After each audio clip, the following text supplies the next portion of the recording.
joining me today. I'm Kayla, and this is my YouTube channel, At Home with Kayla Price. Today I'm going to be talking to you about chocolate and almond bark, and even white chocolate. With Valentine's Day coming up, many of us are going to be dipping strawberries in chocolate and giving to our sweetie. So it's important that we understand the difference so that when we go to the store, we get the product we actually need. So I'm going to start by talking about almond bark. Almond bark is not actually chocolate. It is, in this case, a vanilla flavored coating. I have the bar in front of me, but you can also, or block, you can also buy it in disc and chips. And these products are made specifically for melting.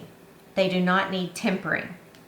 Tempering is a process where you heat chocolate to a certain degree so that it retains its smooth surface, its shininess, its crunchy texture, and it doesn't get what's known as bloom, which is where the cocoa butter separates from the rest of the product.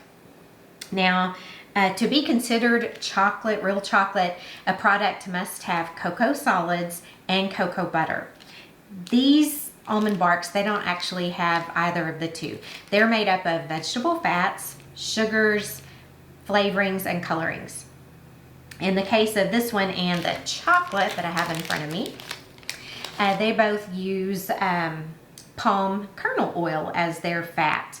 This one does have cocoa powder in it, the chocolate, but really it's just sugar, palm kernel oil, non-fat dried milk, soy lecithin, natural flavor, and that's it. So since these products do not need tempering, they are really quick and easy to make chocolate dipped strawberries or pretzels or Oreos or any of those great things. But it is a product made specifically for melting. So it is going to say flavored right on the package. So that is one thing to keep in mind. The other thing is chocolate. Now, as I mentioned, chocolate has to have cocoa butter and cocoa solids. The cocoa solids are what give chocolate its flavor. The cocoa butter is the fat, and that's what gives it its texture. So the different percentages of those two ingredients can aid in its tempering.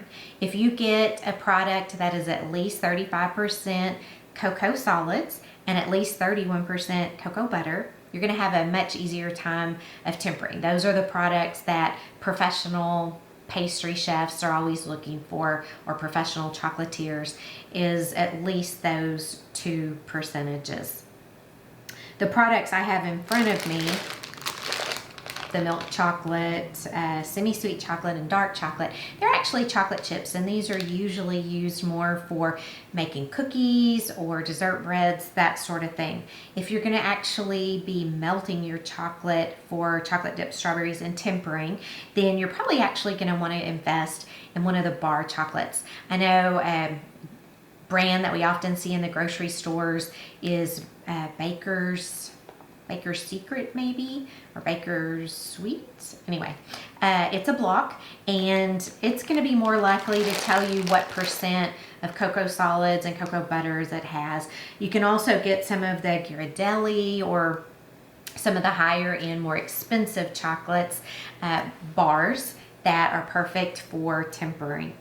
So chocolate is actually regulated by the FDA, and depending on its ingredients and ratio, the FDA assigns whether it's a milk chocolate or a semi-sweet chocolate or a dark chocolate, or which kind of chocolate it is. So that's good to know. None of the three packages I have in front of me actually have their percentages of cocoa butter and cocoa solids in them. So you know, they're best probably for more just cookies and that sort of thing. The other thing I wanted to talk to you about is white chocolate. White chocolate is oh so good, but although it is white in color, it is not technically chocolate. And the reason for that is it does contain cocoa butter, which gives it its texture that is like chocolate, but it doesn't contain cocoa solids. So that's why it doesn't have the same flavor as chocolate. It is a great item. I love white chocolate cookies more than anything, but just so you know, white chocolate technically isn't chocolate, but it's still good. All right, so I think that might be everything you need to know about chocolate. If you're going to be making chocolate covered strawberries, make sure you get firm strawberries that are at their peak of ripeness. When you go to make your chocolate covered strawberries, you want to make sure that your strawberries are preferably at room temperature. You don't want them sweating. You don't want to have water anywhere in this process, or it will make your chocolate and your whole product, if you're using real chocolate and tempering, it'll make the chocolate seize up. If you are using almond bark, it's still going to aid in its sogginess, which is definitely not what we want when we're talking about chocolate dipped strawberries. So you want them at room temperature and you want them dry as can be. The other thing you want to know is chocolate dipped strawberries, they're probably, if they're not all eaten beforehand, they're only going to last a couple of days. So you don't want to, make chocolate dipped strawberries a week out and think they'll be good to share or give to somebody. So a couple of days in the fridge and that's it. I hope you ate them because they're probably going to be nasty and syrupy and just not so good to share. Yeah. So anyway, that is everything you need to know about chocolate versus almond bark in relationship to chocolate dipped strawberries. Until next time, I hope you have a great week. Thank you for being here.